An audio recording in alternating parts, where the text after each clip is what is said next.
Kung uhaw-uhaw ang buong Pilipinas sa kanya kalagayan? Hindi, parehas lang naman siya nung observations natin yesterday.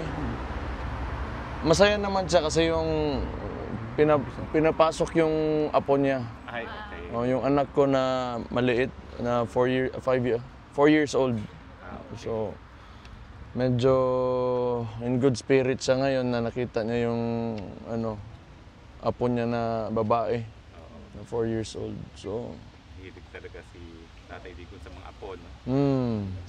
Pati yung yung Ilang apo po? yung anak ko, yung isa rin na 11 years old. Yun lang naman.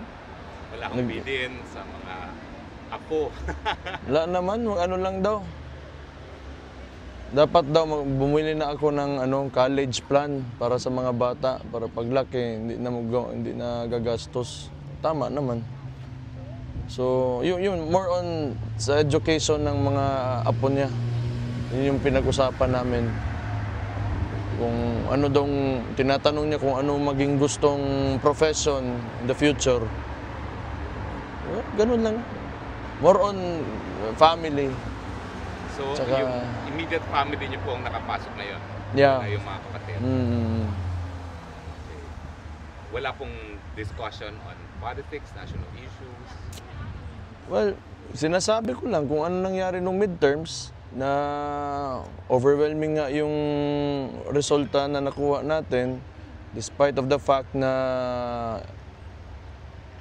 opposition tayo ng admin ngayon pero may mga pumasok tayo ng mga senador at hindi rin nakuha talaga ng presidente yung pinagyayabang niyang 12-0. So, yun. Inuulit ko lang sa kanya.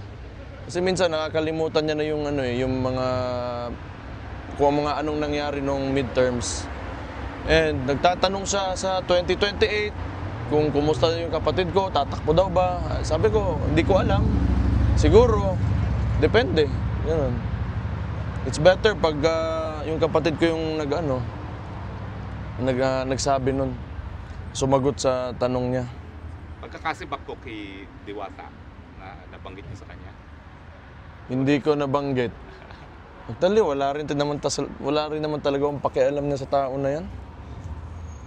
Mayor, tinanggal po si General Torre as PNP chief. Sa tingin po ninyo, Mayor, diversionary tactic ba ito ng administrasyon? Or Hindi ko talaga alam. Pero lilipat lang siya sa ibang departamento? no, hindi talaga. Kasi kung naging chief PNP ka na, tingin ko, demoted talaga siya. Because wala nang mas mataas pa dyan sa pagkapulis mo.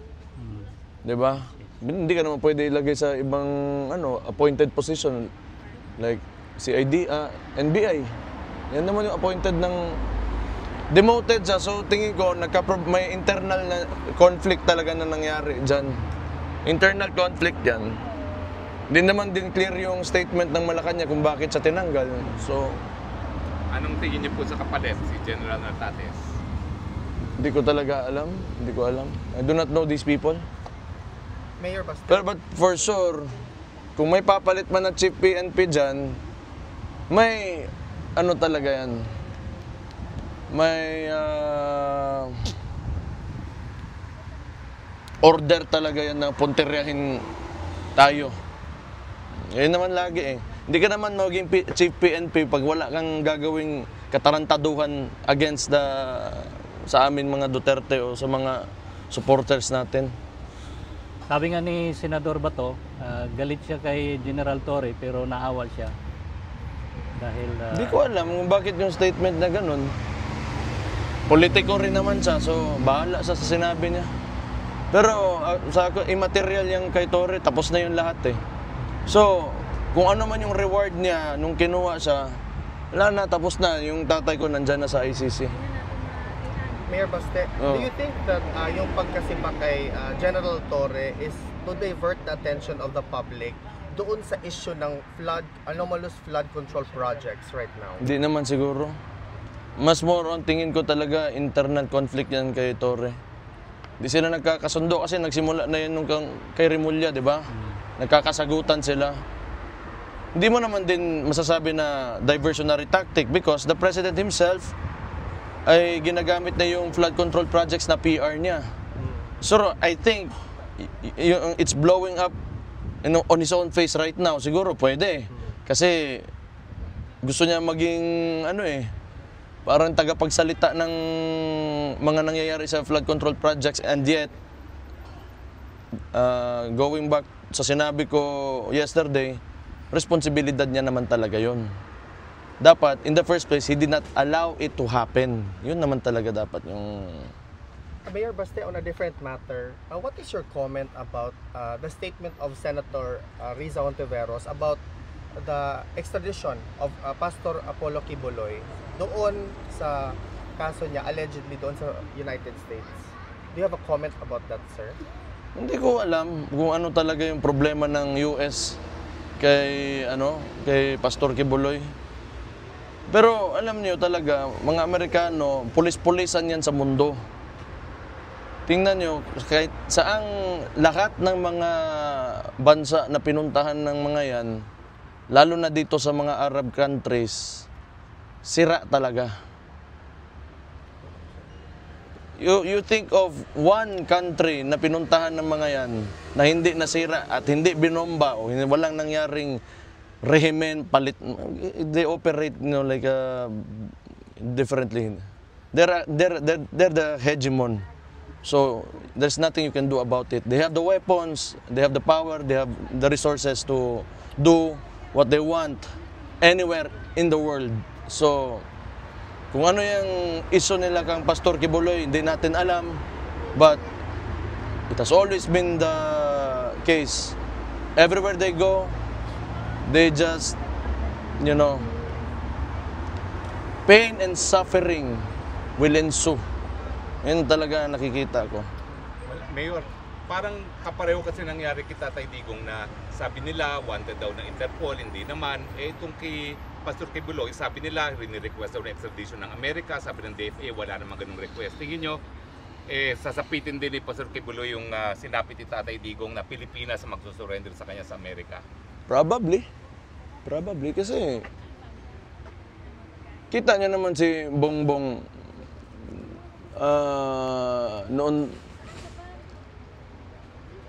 isa puppet of the Americans eh. You really think na makakapasok ng ICC detention center si Rodrigo Duterte if this was not a NATO country?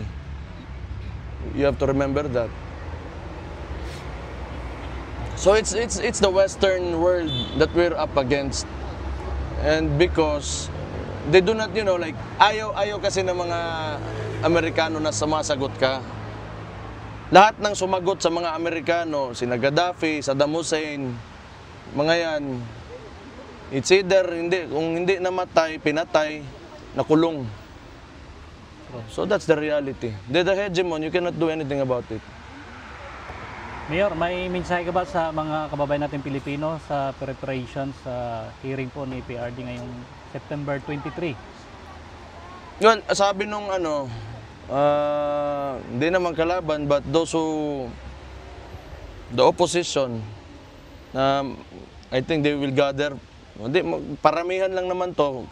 Punta tayong lahat dito. Kita tayo dito sa confirmation trial ni so that they will see kung gaano tayo kadami talaga.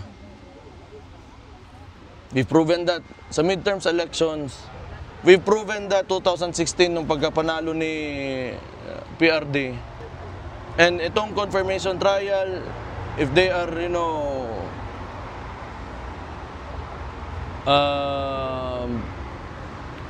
what's yung tawag? Hagits, Tagalog, yawa?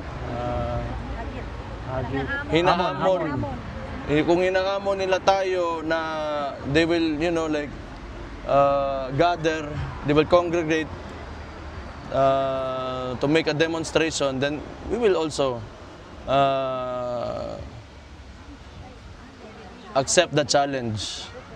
So, yung mga interesado, if you want to, fight for former President Rodrigo Roa Duterte be here in The Hague. We will gather ourselves peacefully and show all the support that we can. So, our strength is in our numbers. Yes. So, lagi natin Mayor, Thank you, Mayor. Maybe this is off topic. Na-question ko na rin to sa mother mo at saka sa kapatid mo, si Bibi Sara. Mayor, are you pro or against cremation?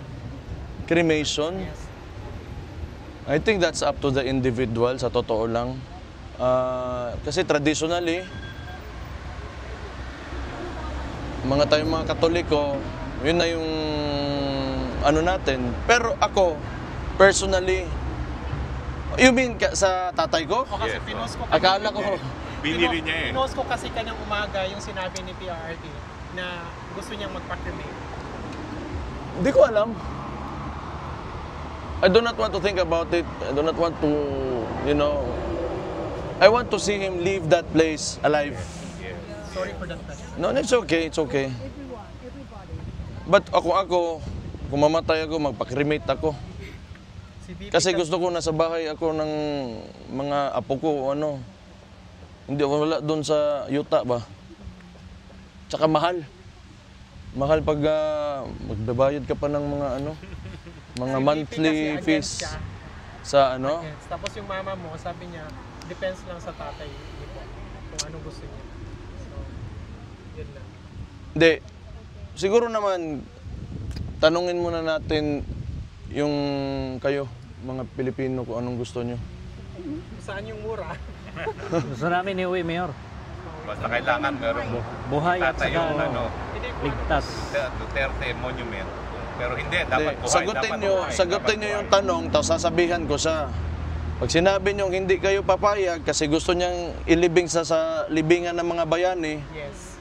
o di sabihan ko, hindi papayag yung mga bata mo sa labas. O. Pwede naman ganun lang. Mayor, ano na lang po, mensahe po sa mga kababayan nating mga Pilipino buong mundo na patuloy na nagmamahal sa pamilyang Duterte, sa inyo po, Mayor, at sa mga kababayan natin sa Davao City po. Okay. Ganun pa rin. Tuloy lang. Kung ano yung plataforma ng tatay ko noong 2016, lalo na yung mga talagang naniwala sa kanya, noon pa, mula nung simula pa lang, yung plataforma niya is against drugs and corruptions and against criminality. Tuloy nyo lang yung suporta doon at paniniwala na maibabago pa natin yung bansa natin. And yung tunay na pagbabago, siguro hindi naman makakakuha ng ganitong klaseng suporta yung tao na yan na nandyan ngayon sa loob ng ICC, spending their own money, using their own time, kung walang nagawang maganda yung tatay ko. So tuloy nyo lang. Paglalabas yan, okay. Nandyan yung kapatid ko. If she will bid for the 2028 elections for the presidency, pwede yun. Hindi natin alam. Diyos lang nakakaalam ng lahat. Yes. So, yan. Just pray for each and every Filipino. Just pray for the country. Just keep on moving forward. Di talaga madali ang buhay, pero sipag at pakikipagtulungan lang talaga yan. Ganun lang. Gusto mo, if you want to build a country na the country that you aspire for.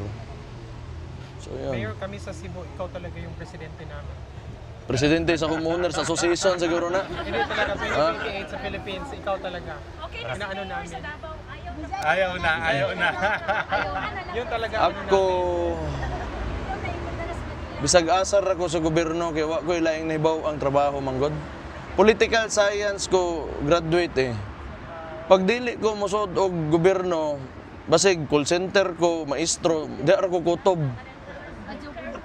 Mura na ako ang It's your destiny. bot lang. Ginoo rin na kay bawa, takabaluan na. Kapoy kay di man ko na sa butang nga ginapangambisunan. Kay tanawa ko amahan, no? Ang ambisyon sa nga nasa iya kang una-una nga porma sa nasod na iyang gusto. Unsay gibuhat sa iya ka. Any comment po sa gusto pong mangyari ni Senator Robin Padilla na yung mga elected official daw po is yearly magpa-drug test? Maganda talaga yan. Maganda talaga yan. Para matapos na yung usapan na yan. Maganda yan. Kung kakasalang talaga yung presidente, yung lahat ng mga elected officials, wala mang problema yan. Para alam mo na yung mga nagdedesisyon sa mga opisina na inuupuan nila, nasa tamang pag-iisip. Importante yan. Okay talaga yan. Meron pa questions? Well, kung wala na, kasama po niya ibang pamilya niya. Pero can we have a few minutes for pictures po? Hindi, okay lang. Sige. Dito po ang pila. Dito Salamat, po ang pila. Mayor. Dito